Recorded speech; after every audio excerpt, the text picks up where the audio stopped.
Bismillahirrahmanirrahim. Assalamualaikum warahmatullahi wabarakatuh.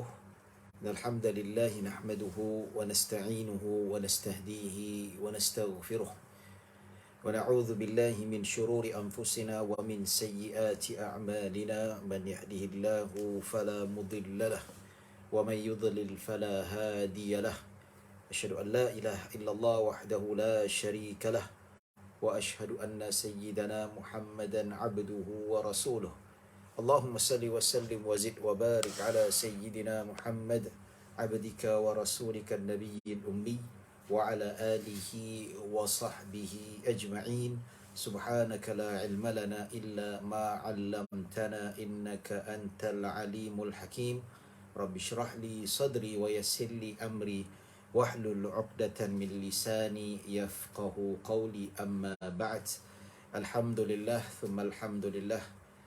Setinggi-tinggi kesyukuran kita rafa'kan kepada Allah Subhanahu wa taala atas nikmat serta limpahan kurniaan yang Allah berikan kepada kita, yang mana Allah beri kita kesihatan, Allah jauhkan kita daripada malapetaka, Allah jauhkan kita daripada COVID-19, walaupun sekarang ni angka masih lagi mencecah 17,000, ya, nampaknya tak berkurangan. Ala kulli hal, kita serahkan segala takdir pada Allah Subhanahu wa taala, dan Allah yang menentukan segala-galanya. Tetapi di sebalik jangkitan ini, kita masih lagi diberi kesihatan, diberi keluangan waktu yang mana kita dapat lagi beribadah pada Allah, kita dapat mendekatkan diri pada Allah Subhanahu wa taala, dan begitu juga kita dapat bersama-sama dalam majlis menuntut ilmu ini untuk kita jadikan sebagai satu wacana untuk kita mendapatkan keridhaan Allah Subhanahu wa taala. Jadi tuan-tuan dan puan-puan dirahmati Allah, jadi pada hari ini kita meneruskan pengajian yang dianjurkan oleh Masjid Jami' Pekan Kajang, dan begitu juga tajaan Pejabat Agama Islam Daerah Hulu Langat, Jabatan Agama Islam Wilayah Selangor. Jadi insya-Allah saya meneruskan pengajian kitab Al-Adabul Mufrad ataupun Al-Adab Al-Mufrad, ataupun nak senang jawab, sedap kita nak sebut, iaitu Adab Mufrad. Itu kitab yang menghimpunkan ataupun menceritakan tentang hadis-hadis, hadis. Namun kitab Adabul Mufrad, iaitu Al-Adabul Mufrad, kitab yang cerita tentang adab, ya. Dan di dalamnya dia menghimpunkan hadis-hadis Nabi sallallahu alaihi wasallam, ya. Hadis ni dia cerita pasal apa? Dia cerita tentang adab, cerita tentang akhlak. Jadi apabila diceritakan tentang akhlak adab ini, kita bagus baca daripada hadis-hadis Nabi sallallahu alaihi wasallam. Pasal apa? Sebab Nabi sallallahu alaihi wasallam adalah orang yang mempunyai akhlak yang terbaik. Tidak ada siapa yang berjaya ataupun mampu untuk menandingi akhlak Rasulullah sallallahu alaihi wasallam. Jadi atas inisiatif kita mengaji kitab Al-Adabul Mufrad yang dikarang oleh Al-Imam Al-Bukhari rahimahullahu taala, yang mana beliau mengarang kitab Adab Mufrad ini yang mana terhimpun hampir ataupun lebih sedikit 2000 hadis Nabi sallallahu alaihi wasallam. Baik, 2000 hadis cerita tentang adab saja. Ini satu kelebihan dan satu kebaikan, insya-Allah kita nak ambil manfaat. Baik, tuan-tuan dan puan-puan dirahmati Allah Subhanahu wa taala. Bab yang terakhir kita berhenti iaitu babu yubarru walidayhi. Ya. Yubarru buwalidayhi. Ni macam salah sikit ni. Ya, babu yubarru walidahu ma lam yakun ma'siyatan. Ada kitab, mungkin kitab terjemahan saya baca ni dia ada mungkin salah grammar sedikit lah. Ya. Yang mana kita nak baca hadis, yang mana hadis yang seterusnya daripada kita baca matanya.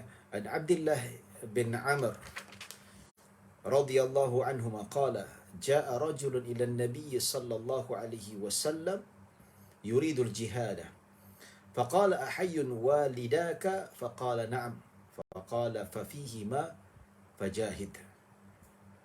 Yang diriwayatkan daripada Sayyidina Abdullah bin Amr radhiyallahu anhuma, beliau berkata, Seorang lelaki telah datang kepada Nabi SAW. Dia hendak pergi berjihad. Lelaki, dia jumpa Nabi SAW. Dia kata nak pergi berjihad. Maksudnya dia nak ikut Nabi SAW pergi berjihad. Maka Rasulullah SAW bersabda, apakah kedua-dua ibu bapa kamu masih hidup? Maksudnya kedua ibu bapa kamu masih hidup ke tidak? Lantas dia menjawab, ya. Maka Rasulullah SAW bersabda, ya, hendaklah engkau berjihad kepada kedua ibu bapa kamu. Maksudnya lebih berhak kamu berjihad kepada kedua ibu bapa kamu. Maksudnya Nabi SAW dalam situasi ini, Nabi nampak seorang sahabat Nabi yang memang semangat nak pergi jihad. Sebab tahu fadilat jihad ni mati syahid. Maksudnya straight away masuk ke dalam syurga. Tidak akan tergantung, tidak akan apa, dia akan terus dimaafkan dosanya dan dia akan masuk syurga. Kecuali satu saja yang boleh menghalang seseorang yang mati syahid itu daripada masuk syurga. Apakah dia? Hutang.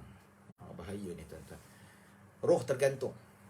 Termasuklah yang mati syahid. Oh ni, mati syahid pun tak dapat nak menandingi dosa hutang sebab hak orang lain, tuan-tuan.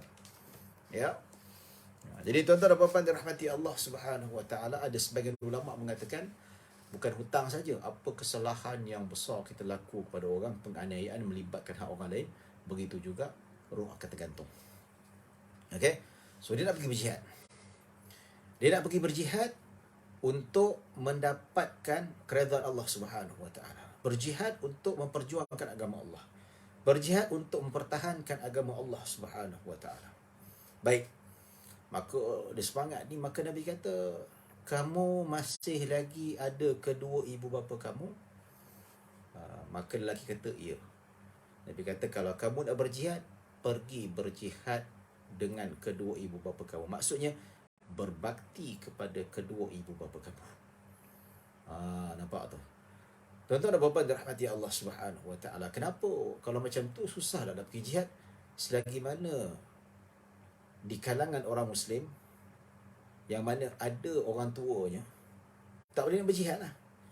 Di sini tuan-tuan, kita ada baca hadis yang lalu, iaitu hadis yang mana Nabi tahu seorang sahabat ini, dia ni ada kedua ibu bapa, tetapi kedua-dua ibu bapanya itu dikira uzur.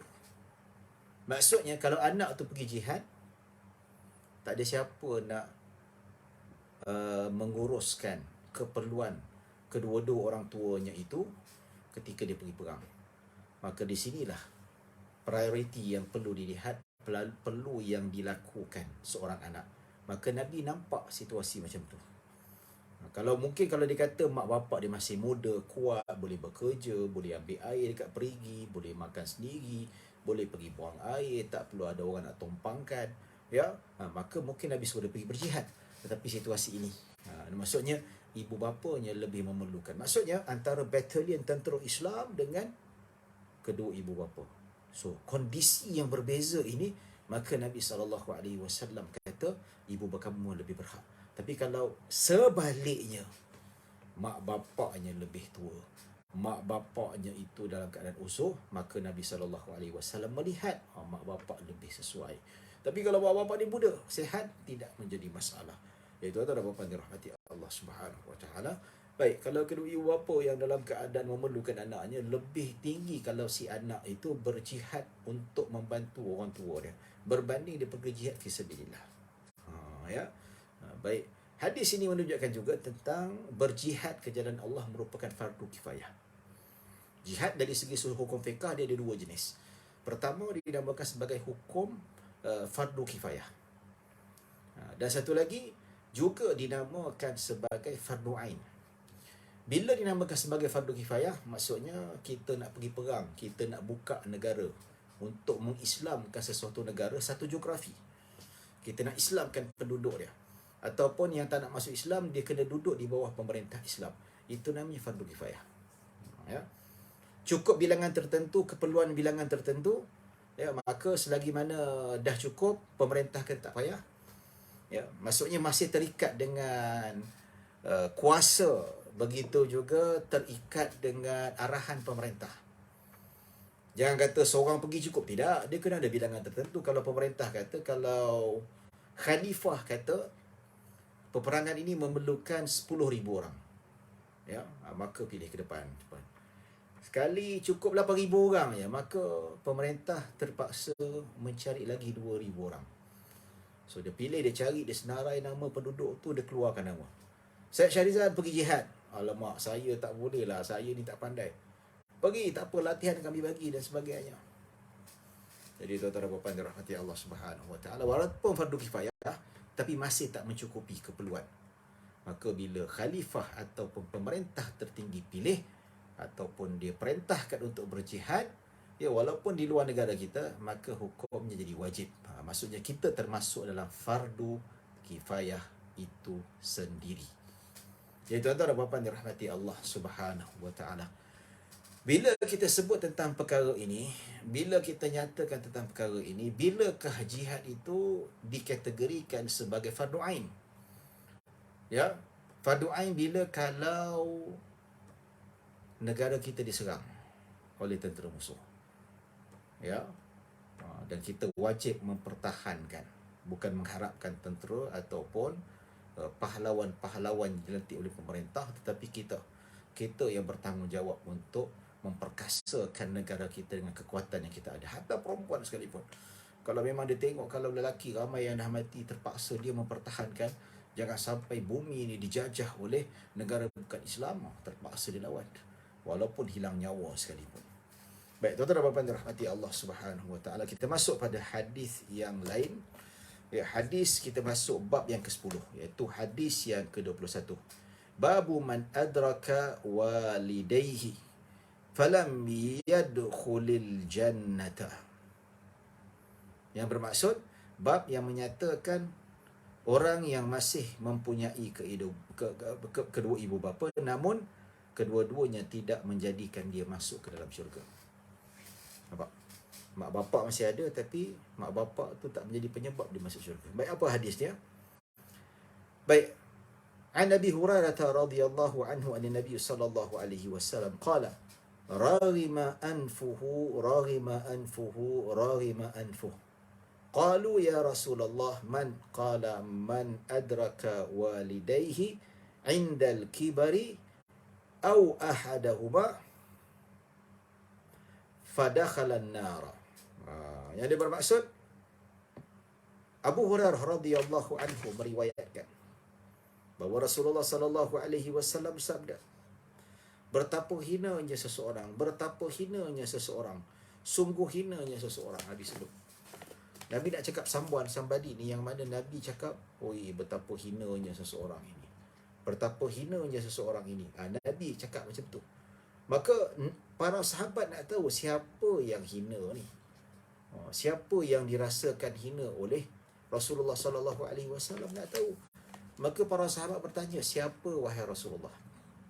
Maka Nabi sallallahu alaihi wasallam menyatakan, sesiapa yang sempat hidup ataupun masih hidup dengan kedua ibu bapanya yang sudah tua, ataupun salah seorang daripada mereka, mak bapaknya, mungkin ada mak dia meninggal muda, bapak dia masih hidup, ataupun bapak dia meninggal ketika sebelum sempat tua, mak dia hidup sampai tua, ya, tetapi tidak menyebabkan dia masuk ke syurga. Tetapi bahkan dia hidup dengan mak bapaknya yang tua, yang uzur itu, tetapi dia masuk ke dalam neraka Allah Subhanahu Wa Taala. Apa maksud hadis ni, tuan-tuan? Hadis ni celaan dan amaran kepada umat Islam, kepada hamba-hamba Allah Subhanahu Wa Taala. Supaya apa? Supaya mereka selagi ada mak bapak, dia kena layan mak bapak dengan baik. Dia kena senangkan hati mak bapak dengan baik. Saya teringat kata-kata Syekh Dr. Abdul Samad, ya, Ustaz Abdul Samad atau Dr. Abdul Samad, ulama terkenal di Indonesia. Dia kata, kalau kamu nak jadi kaya seperti raja, layan ibu dan bapamu seperti raja. Layan. Betul? Tuan-tuan, kalau kita habiskan duit untuk mak bapak, senangkan hati mak bapak, raikan mak bapak, bagi apa yang dia nak, tuan-tuan, insya-Allah ikut kemampuan, seperti mana perbincangan sebelum ini, Maka tuan-tuan dan puan-puan dirahmati Allah Subhanahu Wa Taala, apa yang kita dapat? Kita akan dapat kemudahan. Kemudahan dari segi sudut kehidupan kita. Kehidupan kita akan dipermudahkan oleh Allah Subhanahu Wa Taala. Perjalanan kehidupan kita insya-Allah mudah dan tidak akan terbeban dengan kepayahan. Ini berkatnya tuan-tuan. So berkat ni macam mana kita nak rasa, macam mana kita layan mak bapak kita, sama macam mereka itu raja. Nampak?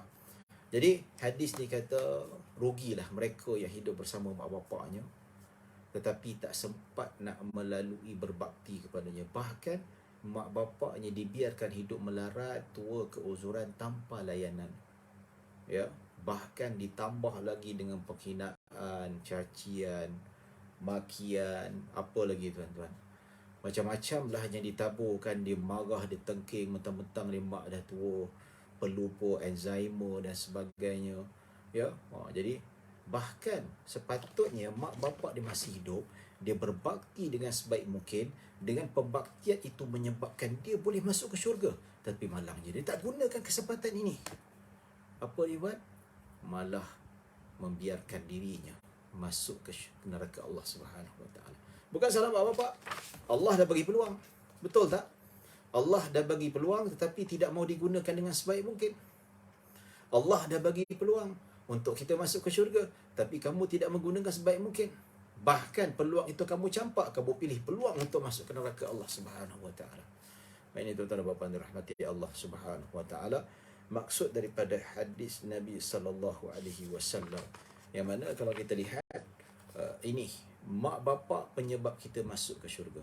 Mak bapak penyebab juga kita masuk ke dalam neraka. Sebab itu dalam hadis Nabi sallallahu alaihi wasallam, Nabi sebut bahawa innal jannata tahta qadamai al-um. Sesungguhnya syurga, atau kama qala sallallahu alaihi wasallam, yang bermaksud sesungguhnya syurga itu di bawah kedua telapak kaki ibu. Bawah telapak kaki ibu tu maksudnya kita memperhinakan diri kepada mak bapak kita tu, insya-Allah kita masuk syurga. Memperhina tu bukan suruh sembah, maksudnya kita menjadikan diri kita ni lebih hina daripada tapak kaki. Tapak kaki tu dipijak kan. Kita sanggup mak bapak pijak kita. Maksudnya kita menghinakan diri kita di hadapan mak bapak kita. Tetapi tidaklah sampai kita menghinakan mak bapak kita macam kita memperhinakan diri di hadapan Allah. Kita sebagai hamba Allah memperhinakan diri kita di hadapan Allah. Kita memperhinakan sebagai hamba-Nya. Allah sebagai Tuhan yang mencipta segala-galanya di kuasa Allah. Tapi mak bapak ni, kita menghinakan diri kita di hadapan mak bapak kita atas perintah Allah. Kita menghinakan diri mereka sebab mereka terlalu mulia. Siapa yang memuliakan Allah, memuliakan kedua ibu bapa kita, itu Allah Subhanahu Wa Taala. Ya. Jadi kita merendahkan diri kita kepada mak bapak kita kerana Allah, sebab Allah yang suruh. Ya. Baik tuan-tuan dan puan-puan dirahmati Allah Subhanahu Wa Taala, ini yang dimaksudkan. Ya. Syurga. Jadi kalau kita gunakan cara yang baik, insya-Allah pasal melalui mak bapak kita ni kita akan masuk ke syurga Allah Subhanahu Wa Taala. Tapi silap cara, kita tak endah keperluan dan kebajikan mak bapak kita, kita akan masuk ke neraka disebabkan mak bapak kita. Salah kita sendiri. Baik, kita masuk hadis bab yang ke-11, hadis yang ke-22. Ya. Baik. Hadis daripada Muaz bin Jabal radhiyallahu anhu. Beliau berkata, qala Nabi sallallahu alaihi wasallam, man barra walidayhi tuba lahu zadallahu fi umrihi. Subhanallah, ini kelebihan. Kelebihan menggembirakan, berbuat baik, berbakti mak bapak. Apa kelebihan? Tunggu ni. Kita nak sebut ni. Kita nak nyata kat sini tuan-tuan. Daripada Muaz bin Jabal. Ya,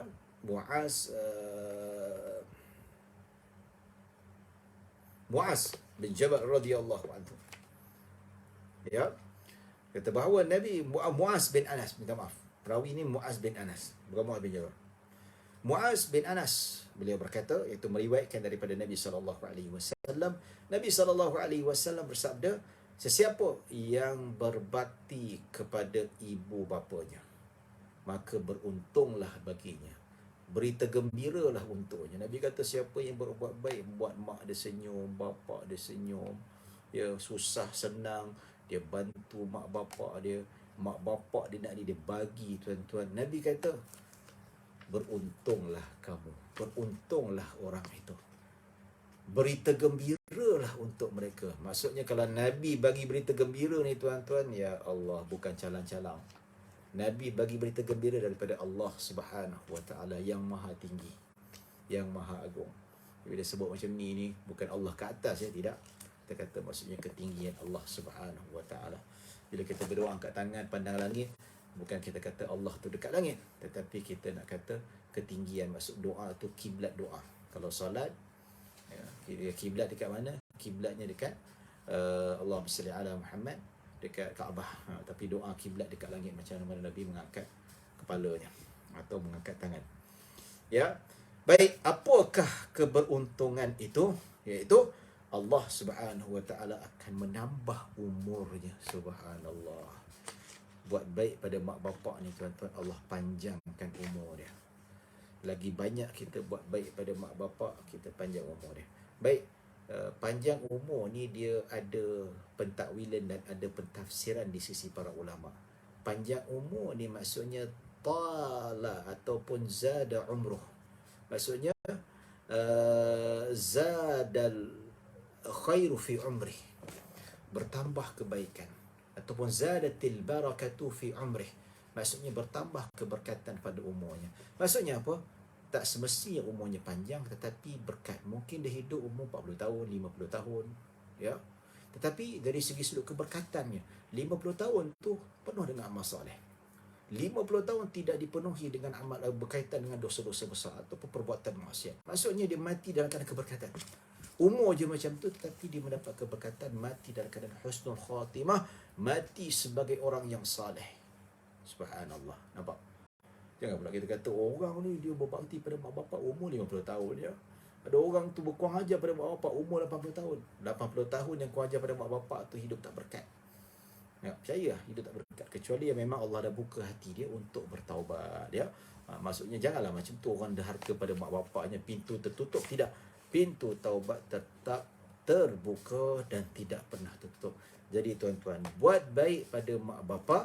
Kelebihannya apa? Kita akan mendapat keberkatan, kita akan dapat keuntungan daripada Allah. Apakah keuntungan itu? Keuntungan itu yang dimaksudkan, yang dijelaskan oleh Nabi dengan sejelas-jelasnya, iaitu panjang umur. Tuan-tuan tak nak panjang umur tuan-tuan. Di musim Covid ni ramai meninggal dunia. Ya, takziah kepada mereka yang meninggal dunia. Kita doakan. Ya, yang Muslim kita doakan supaya mereka mendapat rahmah dan maghfirah di alam barzakh nanti tuan-tuan. Minta kita doakan salam sejahtera. Ya, yang masih hidup, yang masih lagi fight untuk melawan COVID-19, kita minta supaya mereka sembuh. Begitu juga sahabat saya seorang, Ustaz Amir Bahari, sekarang dia masuk ICU. Mohon doakan dia tuan-tuan ya.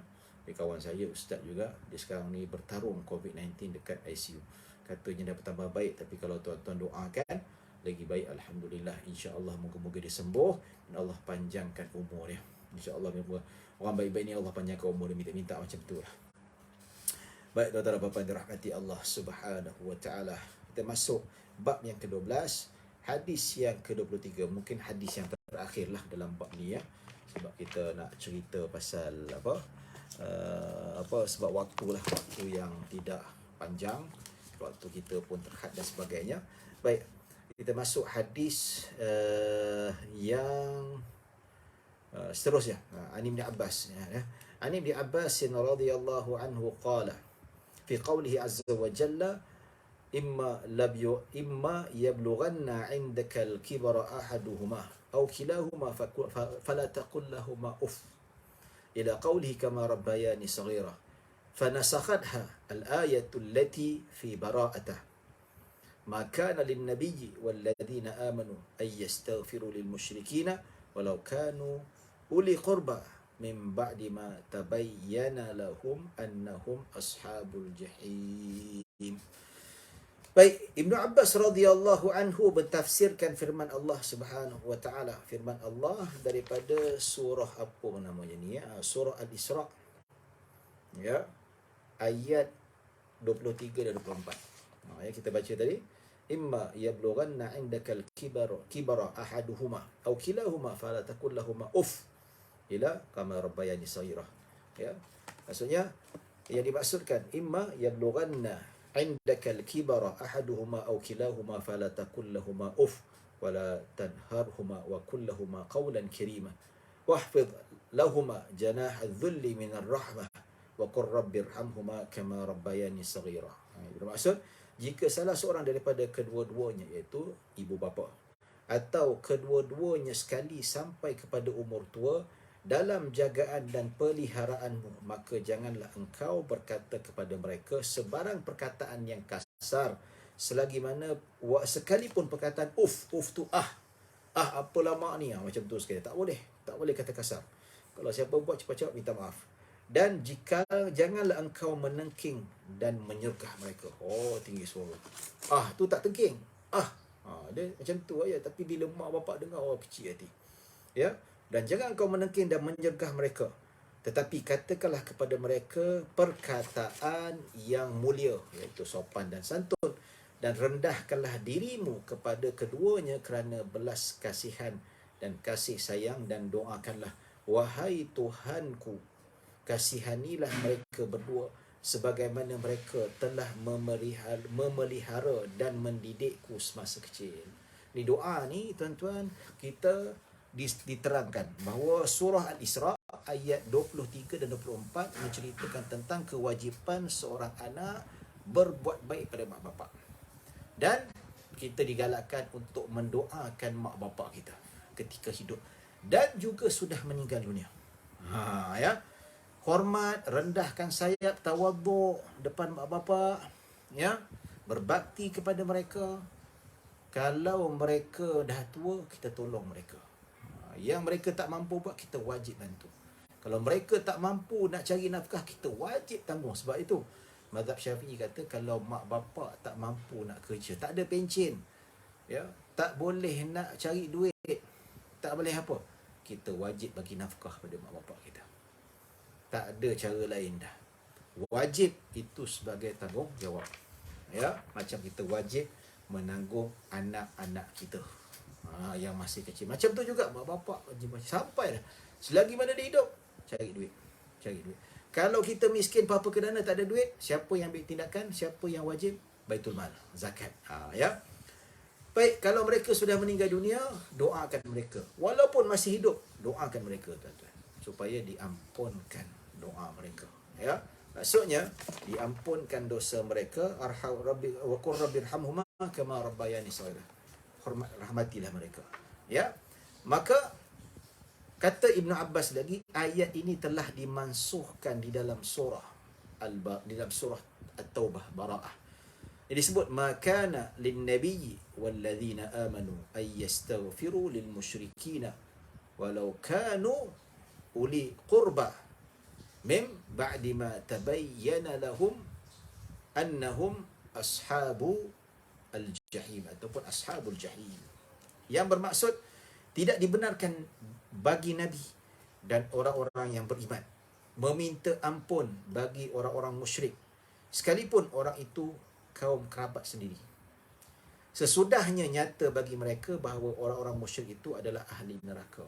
Maksudnya ayat surah Al-Isra 23 dan 24 telah dimansuhkan hukumnya melalui daripada satu ayat surah At-Taubah, ayat 113. Ayat 113 ni Nabi dilarang oleh Allah mendoakan pengampunan ataupun mendoakan pengampunan untuk orang-orang Islam yang sudah meninggal dunia, walaupun mereka di kalangan orang-orang yang termasuk dalam kategori sebagai ahli keluarga. Nampak? Jelas ini perkara yang memang ditentang oleh syarak. Maksudnya apa dimasukkan di sini? Di sini maksud hadis Nabi SAW, dulu boleh kita buat baik pada mak bapak, itu kekal. Ya, walaupun dia kafir sekalipun. Dia mak bapak, kalau ada mak bapak sesiapa yang mualaf masuk Islam, mak bapak dia masih kafir, itu tak pernah mansuh. Tetap wajib berbuat baik pada mak bapak dia. Tak boleh ditinggalkan. Cuma yang mansuh apa? Doa pengampunan untuk mak bapak yang sudah meninggal dunia. Mendoakan apa? Mendoakan pengampunan dan kebaikan. Mendoakan syurga kepada mak bapak yang mati dalam keadaan syirik. Itu tak boleh. Itu diharam. Dulu boleh, tetapi keluarnya ayat surah Bara'ah ataupun surah Taubah ayat 113, dia memansuhkan hukum yang asalnya umat Islam dahulu boleh mendoakan mak bapaknya yang mati dalam keadaan kufur akan kebaikan dan kesejahteraan dan pengampunan. Dulu boleh. Nampak tu? Ya. Jadi kalau mak bapak dia masih lagi kufur, mak bapak dia masih lagi belum masuk Islam, belum terbuka untuk masuk Islam, so anak dia yang Islam ni wajib buat baik. Tak boleh derhaka. Dengar.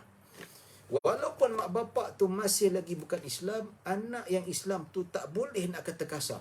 Kata pun tak boleh. Sama juga. Hukumnya sama seperti mak bapak dia Islam. Kalau dia sakit, wajib diobati, bawa pergi hospital. Kalau mak bapak dia dah tua, masih lagi bukan Islam, tak mampu nak cari nafkah, dia wajib nafkahi mak bapak dia walaupun bukan Islam. Ketika itu, hukum itu belum dimansuhkan dan tidak dimansuhkan sama sekali, tuan-tuan. Jelas? Ya. Tetapi yang dimansuhkan di sini menurut Sayyidina Ibnu Abbas radhiyallahu anhuma, iaitu hukum mendoakan mak bapak yang sudah meninggal dunia. Pasal apa? Dia berdasarkan umum ayat yang 113 daripada surah At-Taubah, yang mana Nabi kata tidak dibenarkan Nabi, iaitu Rasulullah sallallahu alaihi wasallam, memohon pengampunan untuk orang-orang bukan Islam.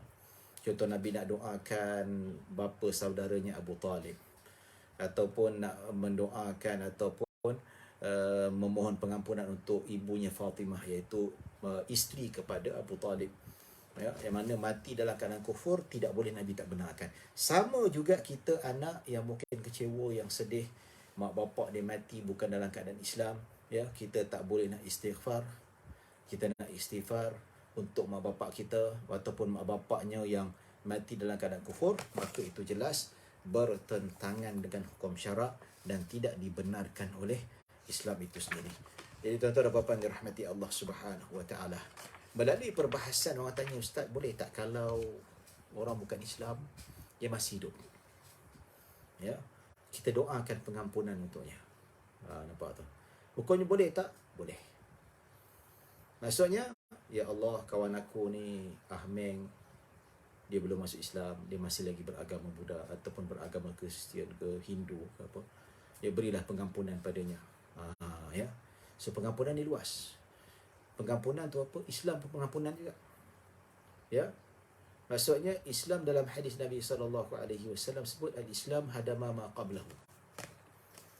Hadama ma qablahu. Kama qala sallallahu alaihi wasallam. Lebih kurang matan macam tu. Nabi kata sesungguhnya Islam itu menghapuskan dosa-dosanya yang lalu. Maksudnya, ya Allah, berilah pengampunan untuk sahabat-sahabat aku ini yang belum beragama Islam. Nampak? Maksudnya kita mohon, boleh maksudnya makna metafora, makna majas, makna kiasan. Doakan pengampunannya itu supaya dia menerima Islam. Tak ada masalah. Apatah lagi kita nak doakan, ya Allah, berikanlah dia hidayah. Tak ada masalah. Ya, kalau kita nampak kawan kita, doakan, ya Allah, bagilah pengampunan pada kawanku itu. Tak ada, biarkan, tak ada masalah. Nabi Allah kata dalam surah Al-Isra, surah At-Taubah ayat 113, tidak boleh mohon pengampunan untuk golongan musyrik. Itu musyrikin yang sudah mati. Memang tak boleh lagi lah. Sebab apa? Innallaha la yaghfiru ay yushraka bi ayyuh. Sesungguhnya Allah Subhanahu wa taala sama sekali tidak akan mengampunkan orang yang mensyirikkan Allah. Maksudnya kalau dia mati dalam keadaan kufur, Allah tidak akan ampunkan selama-lama dalam neraka. Tapi kalau di Islam, tak pernah semayang, minum arak, meninggal su'ul khatimah, tapi dia masih Muslim, nak mohon doa, yes, boleh. Sebab apa? Orang Islam mati dalam keadaan fasik akan diampunkan oleh Allah Subhanahu wa taala suatu hari nanti.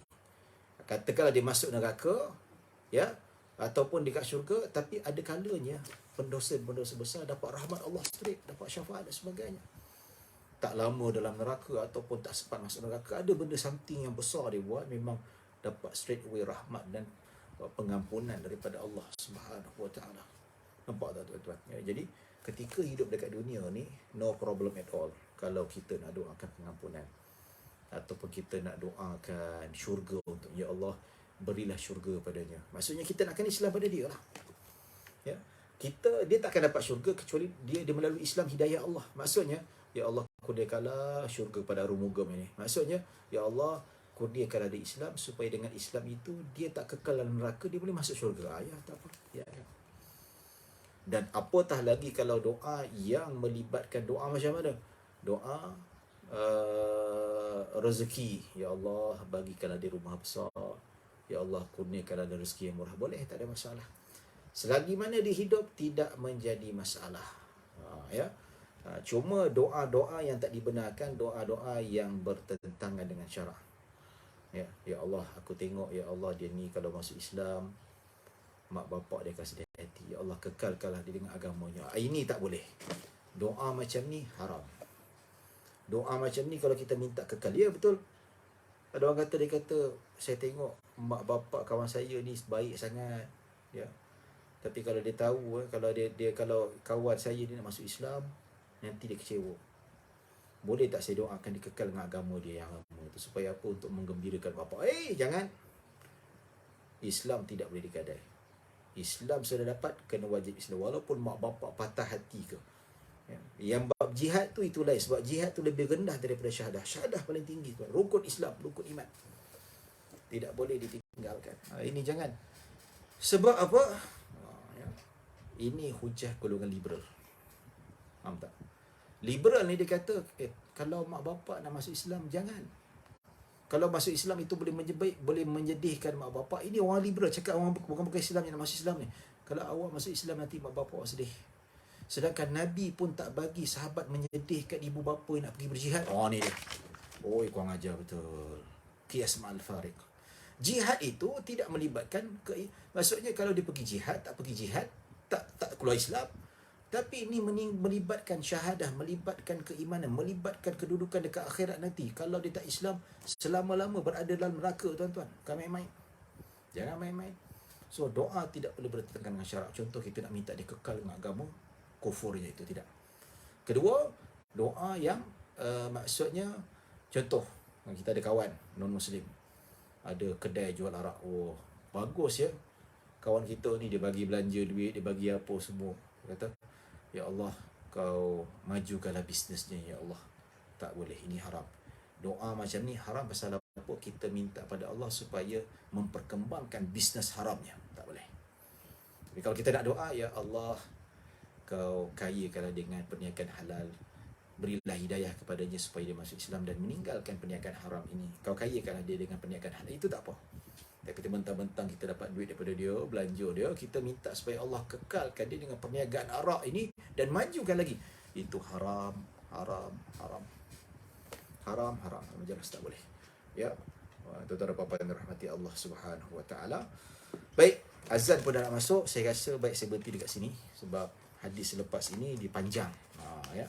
So bila panjang tu tak berapa sesuai lah kalau kita nak cerita lebih panjang kan. Ya, lebih baik kita berhenti dekat sini supaya kita insya-Allah sambung pada bulan depan. Jadi saya ucapkan ribuan terima kasih kepada Masjid Jami' Pekan Kajang dan Pejabat Agama Islam Daerah Hulu Langat atas penganjuran majlis ilmu pada malam ini. Mohon maaf kalau ada salah silap, yang baik hanya daripada Allah Subhanahu Wa Taala. Kekurangan kesilapan datang daripada diri saya sendiri. Aqulu qawli hadza wa astaghfirullahal azim li wa lakum wa lisa'iril muslimin wal muslimat wal mu'minina wal mu'minat. Assalamualaikum warahmatullahi wabarakatuh. Kita tutup majlis kita dengan tasbih kafarah dengan suratul Asr. Subhanakallah wa bihamdika asyhadu an la ilaha illa anta astaghfiruka wa atubu ilaik. Bismillahirrahmanirrahim. Wal 'asri innal insana lafi khusr illa alladhina amanu wa 'amilus solihat wa tawassaw bil haqqi wa tawassaw bis sabr. Terima kasih. Assalamualaikum warahmatullahi wabarakatuh.